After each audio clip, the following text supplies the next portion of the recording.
They thought the room was private, no cameras, no recordings, just a quiet Georgetown dinner between a few conservative insiders and one rising star in the MAGA movement, J.D. Vance. But someone was listening, and what they caught on tape is already being called one of the most damaging leaks in the Trump era. What Vance revealed that night wasn't just speculation. He casually named, dropped sealed court documents, flight logs, and even referenced names that had been scrubbed from official Epstein records. But the most jaw-dropping part, he said Trump's name appears more than once, not just as a casual acquaintance of Jeffrey Epstein, but as someone who was there during key events. And now, Trump's team is scrambling. The bots are glitching, the base is confused, and J.D. Vance, once considered Trump's intellectual enforcer, may have just cracked the entire machine wide open. But how did this all happen? What exactly did he say? And why is Trump now doing everything he can to bury the story? Let's break it down. Donald Trump has never been subtle about distraction. When the pressure builds, he doesn't confront it, he redirects it. He shouts witch hunt, points fingers at Hillary Clinton, Barack Obama, or even vague deep state operatives, and for a long time, that worked. The chaos he created became the shield he hid behind. In recent months, Trump has doubled down on this strategy, not just denying involvement in the Epstein files, but pretending they don't even exist. While public pressure grows for full transparency, Trump's response has been to change the subject, accuse others, claim he's the real victim. And now he's trying to convince his base that it's Obama, not Epstein, not himself, who deserves investigation. He's doing it because he knows what's coming. Behind the scenes, more and more cracks are forming. Former allies are slipping. Evidence is leaking.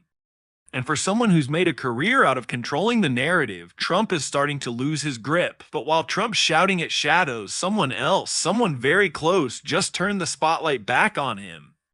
For most of his political rise, J.D. Vance played his role perfectly. The best-selling author turned senator embraced the MAGA brand, defended Trump at every turn, and built his image as the movement's next big voice. When Trump picked him as a running mate, it wasn't just symbolic, it was strategic.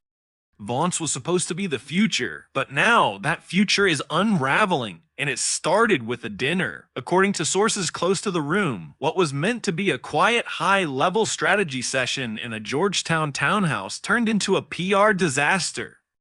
Vance, emboldened by wine and surrounded by what he thought were allies, started talking. Not just vague gossip or recycled talking points. He spoke openly, in detail, about classified information connected to Jeffrey Epstein. He didn't hesitate. He didn't whisper. He laid it all out casually, like someone bragging over steak and scotch. Flight logs, sealed court documents, names scrubbed from the record, and then the line that sent shockwaves through everyone listening, "Ty, we all know it's true." The question isn't whether Trump was involved, it's whether we can survive the fallout when it all comes out. In one moment, J.D. Vance didn't just step off, message, he detonated it.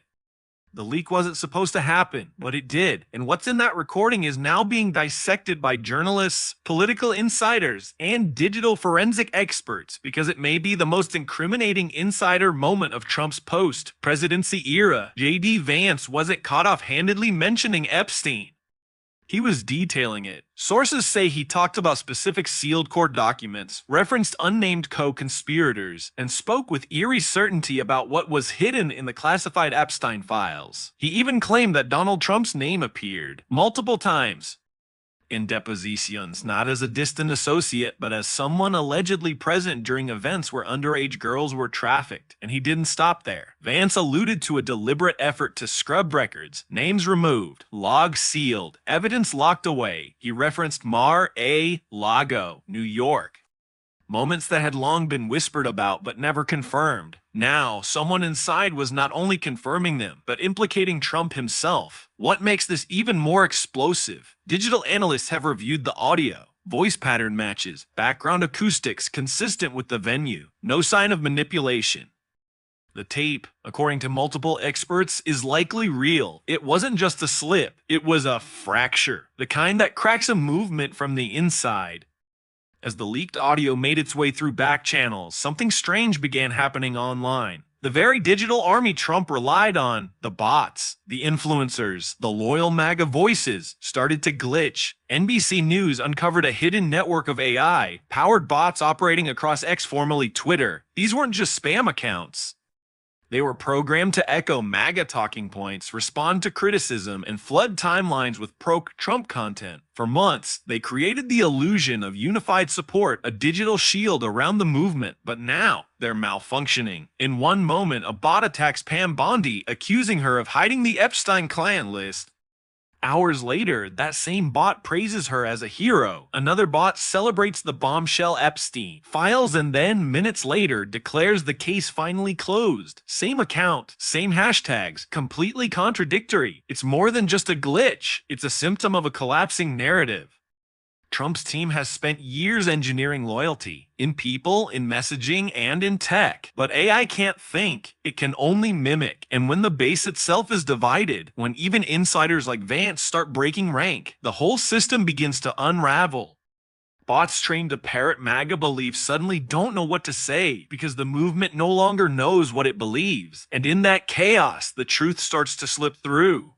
While J.D. Vance's dinner party confession shook the room, another figure has quietly become central to the Epstein fallout. Pam Bondi, the former Florida Attorney General and longtime Trump ally, once claimed to have access to over 10,000 hours of footage tied to the Epstein case. Documents, videos, names, everything.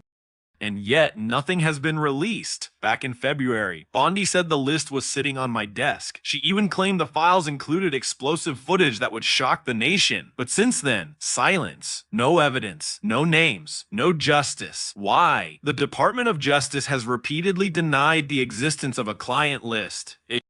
The FBI has stated that no new arrests are expected, and while Epstein's death was officially ruled a suicide, the public, and even some insiders, remain skeptical. Bondi's inconsistency is now impossible to ignore. If the footage was so damning, why hasn't it been made public? And if, as Vance claimed, Trump's name is buried in those files, is that the reason the footage is being kept locked away? Even within Trump's camp, tensions are rising. The narrative is splintering. Vance hinted the tapes were useless, even as others, like Bondi, call them evidence.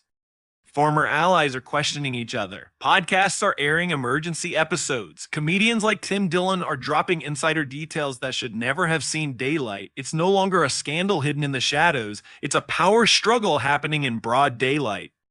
The MAGA machine wasn't built to withstand this kind of blow. For years, it thrived on loyalty, repetition, and a single unshakable truth that Donald Trump was untouchable. But now, that illusion is cracking. Not because of his enemies, but because of his own people. J.D. Vance wasn't just another supporter. He was handpicked, a polished camera-ready voice for the future of Trumpism. And yet, in one unscripted moment, he admitted what Trump has spent years trying to bury, that the Epstein files aren't a hoax, and that Trump is, allegedly, tangled up in them. Since then, the movement has been treefall. Mega influencers are turning on each other. Podcasts once devoted to defending Trump are now questioning the silence. Right-wing commentators like Alex Jones, who once hailed Trump as a warrior against the elite, are now calling him out over Epstein. Supporters feel lied to, betrayed.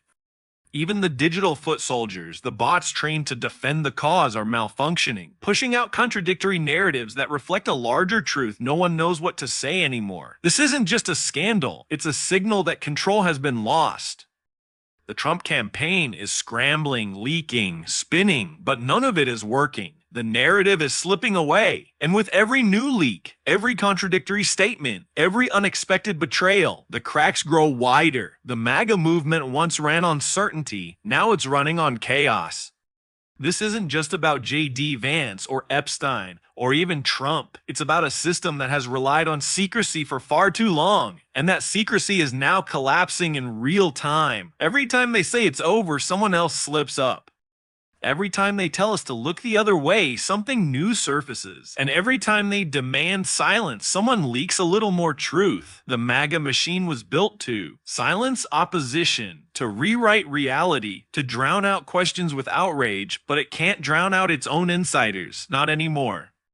Because the truth doesn't need permission to come out. It leaks through cracks, it hides and whispers, it survives long enough to land in the wrong hands or the right ones, depending on how you see it. And now the cover up is failing. The contradictions are obvious. The bots are confused. The loyalists are restless. And Donald Trump, the man who once controlled the room, can't even control the dinner table. So yes, they'll deny, they'll deflect, they'll try to erase the headlines and bury the leaks, but we'll still be here, watching, asking, digging. Because the most powerful force in politics isn't money or sex the truth, and right now, it's leaking. It's leaking. For years, Trump and his allies used distraction as a weapon. Every time the heat rose, they pointed somewhere else. A new enemy, a new conspiracy, a new outrage. And it worked. Until now. Because you can't distract your way out of a leak. You can't shout over a recording where your closest ally implicates you behind closed doors. You can't spin a fractured movement into unity when your bots are contradicting each other every 5 minutes. And you can't bury a scandal that your own people are dragging into the light. JD Vance didn't mean to break the silence, but he did. And in doing so, he exposed something far bigger than a dinner conversation. He revealed the cracks in the foundation, the cover-ups, the manipulation, the quiet fear behind every denial. Trump's strongest defense has always been control. Now, even that is slipping. And this won't be the last slip. And this won't be the last slip.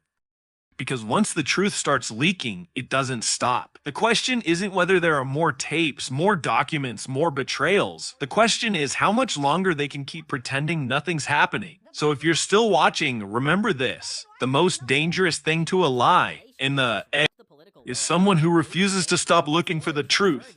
If you made it this far, you already know. This isn't just politics. It's a fight for the truth in a system built to bury it. So if you want to stay ahead of the lies, the leaks, and the people working overtime to cover it all up, hit that subscribe button, drop a like, and leave a blue heart in the comments so we know who's still paying attention. Because this story isn't over, not even close, and the next leak might just change everything. Until next time, stay curious, stay sharp, and stay watching.